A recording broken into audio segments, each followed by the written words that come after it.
just to hold me. Could I dream you? Got to find that unicorn. I still want you, made me need you, make you mine. That unicorn, got to have you, 'cause I just can't live without you. Hey, welcome in, everybody. It's a special. See, Ben told you no show next week, but then, Ben was the only one that wasn't available. I was available. I'm here. My hair is growing, and also the Bucks and the NBA playoffs get going here. So we wanted to talk about that. So it's going to be a special edition with Nicko, Bucks and 6. How you Bucks doing, and 6 Nicko? forever. Bucks and 6 forever. I don't even want to win playoffs. We'll probably win this one in 4, but I don't care if it goes 6. Oh man. The other thing, so this is what I came up with for tonight. Okay. So normally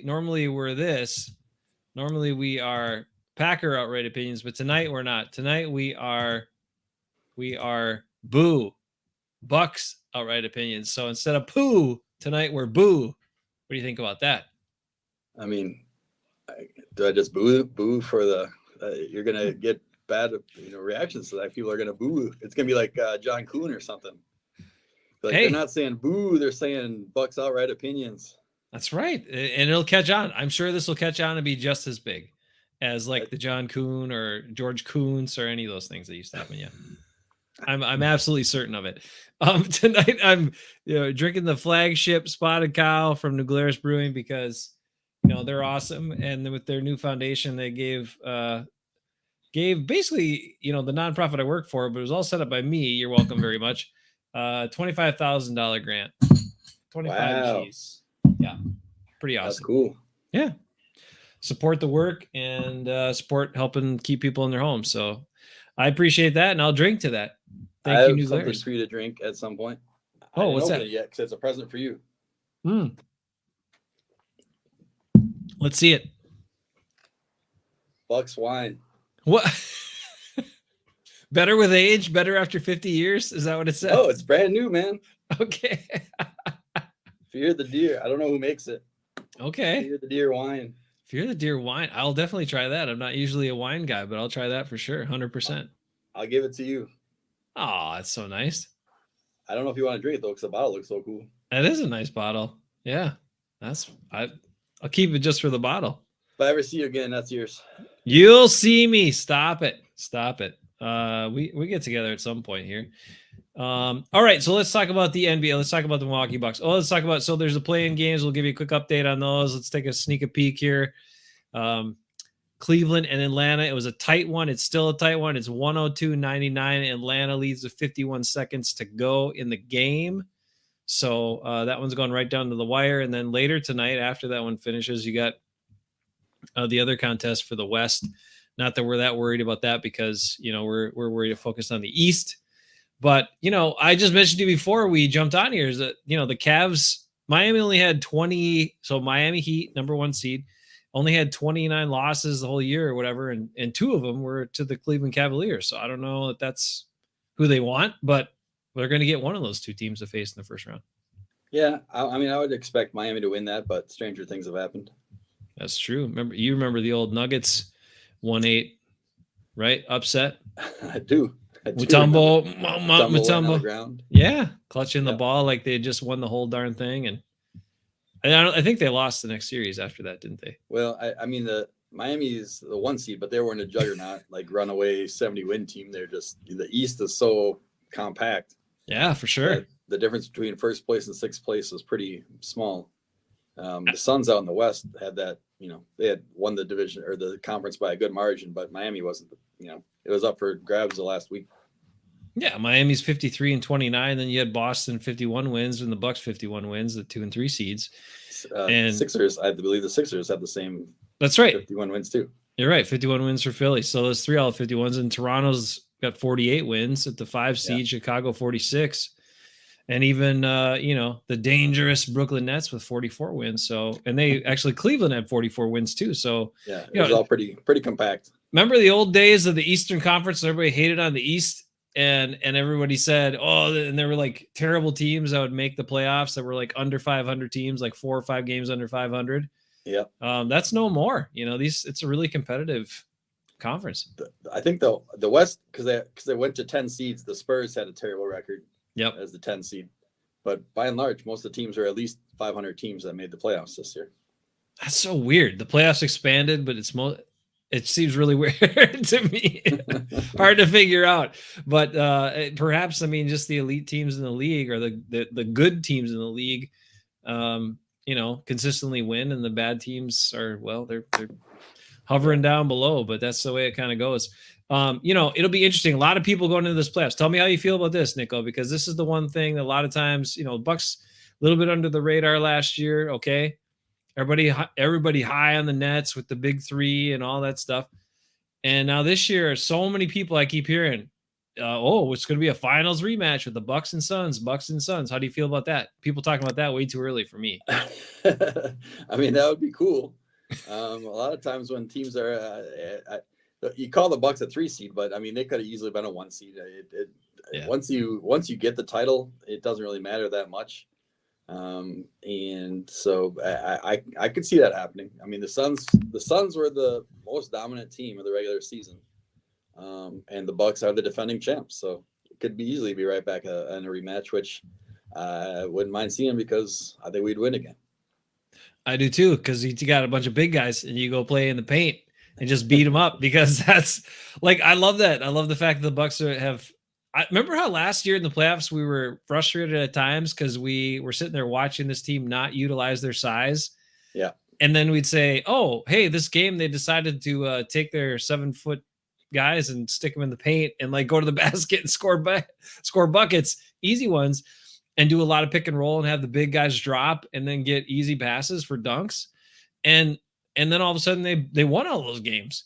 And it seems like now they've figured all that out. Like, that's how we should play a lot of these teams, because we're just bigger than them.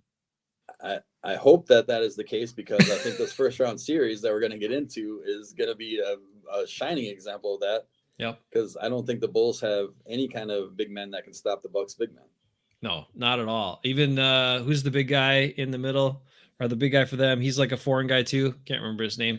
But he's not nearly as big as Lopez even. Like, he doesn't even match up with Lopez well. So Lopez can dominate him.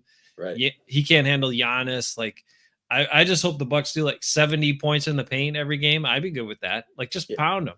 Yeah. You got to mix it up sometimes, but definitely there should be times where they're playing big boy basketball, and just like 5th grade, the tallest guy usually gets a lot of baskets.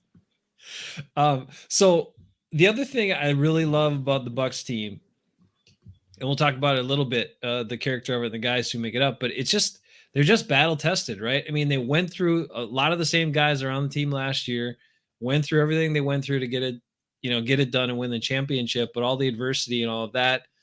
And to me, they never stop. Like, they always keep playing. And I think that's key to this team. Like, they can be, because they've been down in games or down in series last year, but they just kept playing. And I think that's Giannis's example, and they all follow in line and do the same thing. Yeah, you could see down the stretch that they were really doing that in a lot of games too. I know we were talking about text-wise about how they had that one magical week with like 5 nationally televised games.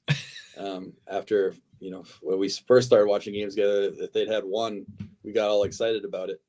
But now they had 5 in a week between TNT and ABC or ESPN games and all that. And I think like 3 or 4 of those games, mostly against good opponents, they were losing by double digits and came back to win in close games. The Nets game, the Sixers game, those games they were losing in the second half and came back and won. Yeah, and that's one thing. The team continues to play hard and fight. And Giannis is like, let's talk about Giannis for a second, because there was more. I know I don't want to hammer on Kevin Durant, but he's such a whiny baby, and gets me so annoyed because guys are talking about, he was on JJ Redick's podcast recently, and there's some clips from that.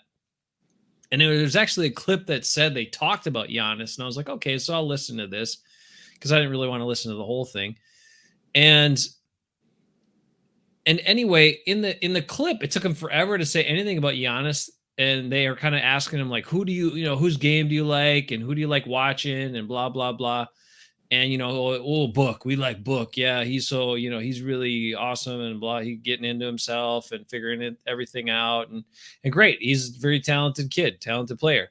Although he, as we saw last year in the finals, he's also picking up a lot of the tricks about how to get some additional calls and do some different things that he was doing against the Bucks and stuff like that. And eventually he did what every jump shooter does, which is he started missing his shots. I mean, you start missing your shots, but you're taking all the shots, then you hurt your team. And anyway, so they talked about him. We'll get back in the team part versus players taking a bunch of shots in a minute. But then they're talking about it. It took him forever to say something about Giannis. And it was actually Redick who brought up Giannis after naming, a handful of other guys. And then, Durant's only compliment he could give Giannis was that, oh, well, yeah, he just plays, 100%. He does everything 100% all the time. So, that's basically all he said. And I'm like, well, I mean, that's a compliment in my book. I like the guy who plays hard all the time. I'll take that guy on my team.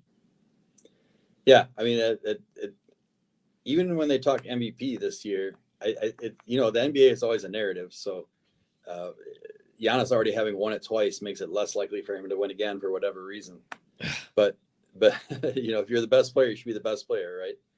But even when they talk about MVP, a lot of times they mention like third or fourth behind Embiid and Jokic, and it's just like, I wouldn't trade either one. I wouldn't trade Giannis for either one of those guys. I think he's just as good, if not better. He was right there for the scoring title. I mean, he didn't play the last day of the year. Embiid won the scoring title, so Giannis was second for scoring, right? But Giannis is right there for all the categories, and he plays better defense than them. And he's always going full speed. He's always a great teammate. He's always getting up for the big games. He never pouts. He never does anything. He just goes and just attacks all the time. Takes a lot of contact, doesn't whine to the officials all the time like those other guys do. Like, Jesus, I mean, come on. You know how many times? That's why I don't understand either. Okay, answer me this question. Is it a Milwaukee thing? Is it because he's on the Bucks? Like, if you took Giannis, if Giannis was a Laker, would he win like 5 MVPs by now? And would everybody be saying he's the best player in the league? I mean, it's hard. It definitely would get more attention, but even like Jordan, when he's at the top of the league, Karl Malone won the MVP a couple times because Jordan had already had it. Was Malone better than Jordan those years? No. But Jordan had already had 5, and LeBron had, I don't know what he has, 4 or 5 or whatever he has too. And like, there's plenty of years where he was just as good, and they're just like, well, he's already had it a bunch of times. So it's like, okay, I don't know why that disqualifies you. If you're the best player, you're the best player. I think that Giannis, as much as anybody, gets all his teammates, just pumped to the next level, and they all look up to him. They all know that he's the man when it comes down to crunch time. And they all know that, if any of them are not playing up to the speed, he's just going to take over. And that's such a useful skill that that he can take it up to that next level. I've said it before, and I'll say it again. Like, what he does is incredibly skillful. It requires a lot of talent, and he's improved his jump shooting, and that's all been talked about a lot, how much better his mid-range jump shot is, especially this year, and how it's gotten better every single year. He's worked on his game. He's a hard worker on top of everything else. But the other part is that, I mean, the things he can do, the ability to handle the ball at his size, his speed, his quickness, but also his power, and the way he has a variety of ways to finish at the rim, right? And it's not just all, big dunks and stuff. Like, he has a lot of touch and a lot of skill, and he can torque his body and do all these things. And everybody's, trying to stop him, but they can't. So what, like, I don't get it. I don't understand it. The other argument I heard was that, oh, well, when people were talking about the MVP and those 3, they're like, oh, well, Jokic and Embiid, what they dealt with this year, they just didn't have as much help. And I'm sorry, was it even as early as, or even as recent as last year, where people were talking about, well, Chris Middleton is not really that good. Drew Holiday is not really that good. I mean, were any of the guys on the Bucks considered to be that good? But now that they won the title, now they're good. Now they're like guys that actually, take away from Giannis in people's minds. I don't get it. I don't. Yeah, I mean, it's hard to figure out. But it's not like Denver. Denver is not a huge media marketplace either. Right. And the Joker's, I think Joker, he might get it. We'll see. Obviously, they don't take playoffs into account, because if we ever were to see the Bucks Sixers series, Giannis would dominate Embiid, and everybody would know what's up, because Embiid would score points, but Giannis would win, because that's usually what happens. If Giannis had never won it, I'd be kind of ticked off. But he's got 2 MVPs. He's got 1 Defensive Player of the Year, and he's got a Finals MVP. So I think at this point, awards, take it or leave it, whatever. He doesn't care about the scoring title. He doesn't care about the MVPs. They only care about those championships. Once you get a taste for it, that's all you care about, really.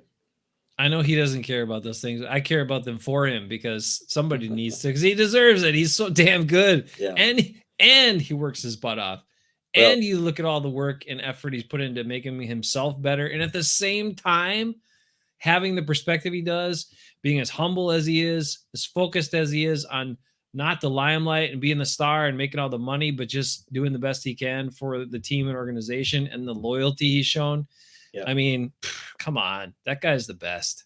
Yeah. And you compare him to like a guy that I think has a good game, Luka on Dallas, right? He's a terrific player, top elite level. But he just does every time I've already showed 47 free throws this game. Why can't I get another one? And I don't know if you saw that or not, but Luka he's had 15 technicals this season. And then he got a 16th one, which means he automatically can't play the game. But he got that one rescinded. Oh, okay. So he got it in the game, but they took it away from him. And it's all complaining about calls, or not getting calls, or I shot it and got fouled, they didn't call anything, or falling down, all that good stuff. And the thing about Giannis is that when he gets fouled hard or goes down or doesn't get a call, you can see in his face that he's like, oh, you're going to grab my arm, wait till you see what happens next time. And then next time down the court, he just comes down and just crushes everybody. Like, he just uses it as fuel instead of you call the foul on me. Like, every time that there's, some of these guys, anytime they touch anybody, and Luka's great, he's awesome. He's fun to watch. It's just that he's doing that falling down when he shoots. And if anybody brushes his hair, he falls down and then says, where's the foul? And Giannis just gets like his arm grabbed and yanked down and tackled. And then if he gets no call, then next time he blocks his shot and then comes down and dunks on everybody. That's one of my favorite things about him. You know who else doesn't get any calls? Who's that? My man Brolo. He didn't get no calls. He'll do the hands out if he gets called for something though. he's not afraid to. But then he kind of laughs it off. Like he's quick to move on. But but I do love him too. I mean, he's so big that he'll take a lot of hits too, and just power through it and finish. And he showed some nifty. Yeah. As much as any team, the Bucks are healthy too.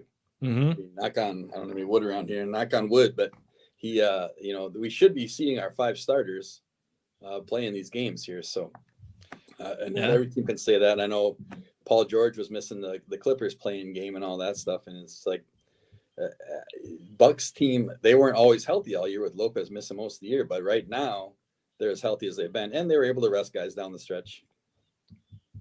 The Hawks are in. They beat the Cavs 107-101, and the other game is underway, Clippers and Pelicans. So I'm sure the league hopes that the Pelicans get in, so Zion can be in the playoffs. I'm sure they want that, but we'll see.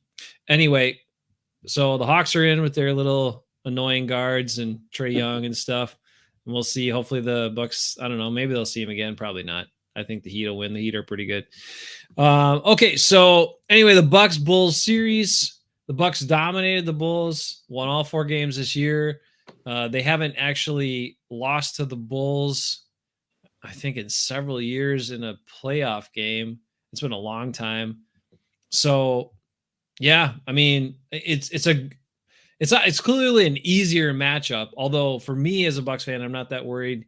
I think they can beat any team because they are so good and they're so tough, and they're deep. I mean, Ibaka hardly even plays now, right? Or doesn't even in the Yeah. rotation. But if they need him, like if they're in a series and the big guy's getting foul trouble or whatever, he's there. So I still like that trade, and I still think it's valuable. Yeah, they'll use them. The roster tends to tighten up a little bit in the playoffs, so I might not see so much of Giannis's brother out the court unless there's a blowout. But playoff rosters tend to shrink. I think that the Bucks, it's just a bad matchup for the Bulls. The things that the Bulls are good at, the Bucks are good at defending. The Bulls got off to a pretty hot start this year, and DeRozan the first half of the year was playing almost at an MVP level, but he's famously a long 2-point shooter. He's not Steph Curry on the threes. I mean, he can do it, but he's not. That's not their forte as much as some of these other teams, and the Bucks don't always defend well against the three. So that, that's kind of a spot where they can get stung sometimes, is when these teams put up, 18, 19, 23 pointers against them. It can get ugly sometimes, but I don't see that happening. They might get hot for one of the games or something, but in general, I think the Bucks should dominate the rebounding. I think the Bucks should dominate on the defensive end. I don't know who the Bulls are going to have cover Giannis. Right. I think not that a lot of teams do have somebody that can cover him, but I don't think the Bulls do. And then Lopez is there too, right? So all indications are this should be a fairly easy series. I think. I don't want to jinx it, but I think the Bucks should not have too much trouble. I mean, we talk about football a lot on this show, and the difference, of course, being is that basketball, it is a series, and you just mentioned it. So in the series last year against Atlanta, they had a couple of hot shooting nights and they won those games. But over the course, try to beat this Bucks team. Like this guy at work told me, he's like, good luck trying to beat that team 4 times out of 7. It's going to be really difficult for somebody to knock them out.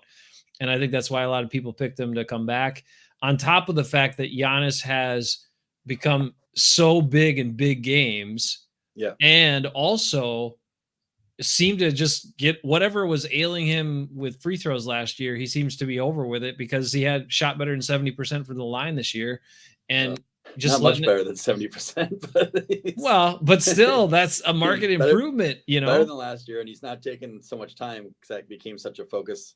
Of how long he's going over 10 seconds last year. I don't know if he's got called for that once this year, and I went to a couple of games and I put my stopwatch to it, and I didn't see him taking nearly as long as he did last year. Well, and the Bucks have a number of good free throw shooters on their team too, so you feel good about that. Like in those tight games, Middleton's great. He's not quite Ray Allen, but he's pretty damn good shooting free throws. And Holiday, I wish Holiday was a little better at free throws, but he's kind of a little iffy at times. But my man Brolo's like 80% free throw shooter for his career, so I'll take him on the line too. Yeah, I mean, I don't know what the Bulls are better at than the Bucks. So when you do those comparisons side by sides, I don't know which direction you would score anything the Bulls way. Long 2-pointers maybe. But other than that, I think everything is in the Bucks' favor. I would love to see the Bucks get a chance to play Philadelphia at some point in the playoffs, but I don't think it's going to happen. And if they draw the Nets again, fine. Would just let Kevin Durant shoot 50 times. Fine by me. I mean, we'll see what happens. You never know. There's almost always one upset between the two conferences. Usually one lower seed wins to make things interesting. But you never know. I mean, we could get the Celtics in the next round, and they don't have their center's been hurt too. So who knows? Well, I'll tell you. Last thing before we go, again, we're wishing the Bucks the best, and we think they will do quite well. But they have the Bulls 3-6 matchup. again, top 4 seeds, 3 of the top 4 seeds with 51 wins, and then Miami Heat with a couple additional wins, and that was it. So it's tight. It's going to be very competitive, I think. I think it'll be competitive once you kind of get past this first round. The conference semis will be pretty competitive, and the finals should be competitive, and then we'll see. We'll see if the Suns can continue to dominate in the West. Quick shout out, the Minnesota Wolves. Viking Mo was happy to see his team back in the playoffs for the first time in a while. So the Minnesota Wolves in the Western Conference playoffs for the first time in a long time. So he's happy about that. I don't dislike the T-Wolves anywhere as much as the Vikings. So go T-Wolves. Yeah, right. I wouldn't mind seeing the T-Wolves in the finals if that's what it came down to. I'm pretty sure the Bucks could beat them and handle them pretty well. So I'd take that matchup. Karl Anthony Towns is a good big man. Not every team has a good big man. It's true. They got some youth on that team that's come to play too. They're impressive, and they look like they're kind of fun to watch. So yeah. Best of luck to them. They play the Grizzlies here in the first round. All right, Nick, lastly, before we go, how do you feel? We'll do one quick football note. Back to this one here. Big signing by the Pack just recently. How do you feel about Sammy Watkins joining the receiver ranks for the Green Bay Packers? I think that potentially he could be his best year in about 5 years. Wow. I don't know what kind of gas he has in the tank here, but he should be getting some pretty accurate passes his way. He should be getting a chance. How does he compare to Lazard? He should be getting some reps. I don't know if they're done. I don't know if that's enough to say they're done in their wide receiver search. But I think, what is it, like 1 year, $4 million or something like that? So it's nothing crazy. Up to $4 million with incentives. So he has to reach certain things to get even to $4 million, which for a guy that's been in the league as long as him is pretty inexpensive. Yeah. Well, I think last year was his statistically worst season so far. But who's been throwing on the ball is, we've seen Rodgers. I don't know if we're still allowed to say his name on the show or not, but I'll make an exception for you tonight. Okay. Go ahead. Number 12 has made a couple mediocre wide receivers over the years look pretty decent. And so if Watkins, 4 years ago, he was looking like he's going to be somebody, but who knows what happens in the NFL? But I don't know what level are his hands. How would you classify how good of a hands guy he is? Bad. That's why I never was a fan. He's got dropsies. He's got dropsy problems. He always had. He's had talent. He had physical tools, but always a dropper of the football. And you know how I hate that. I just can't. If he drops them, then our 2-time MVP back-to-back will stop throwing him the ball probably. He's came out publicly and said he's excited about it, but that's probably because he just knows they need some receivers and he's hoping he'll boost them up and maybe get the best of them. But it's really one of those things where it's up to him. He's going to get balls that are going to hit him in the numbers. If you catch him or not, it's up to him. Do you want to know what happened to Sammy Watkins' career? Do you want to know? What? I'll give you a chance. One guess what happened. He was on the upward trajectory, right? Yeah. With the Bills. And then what do you think happened to him that derailed his career? I don't know. I'll give you a quick hint. It's related to our family and things we talk about on this show. Took him in a fantasy league?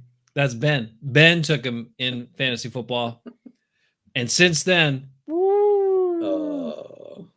I'll tell Ben not to take him this year. Yep. That's the only your dad only chance your dad or mom will take him in the first round, so you don't have to worry about Ben taking him. That's true. If he's a Packer receiver, then they'll take him. Yeah. Okay, Nicko, thanks for your time, man. Peace out. Be good. Go Bucks, go. And we'll talk more Packers next week. All right.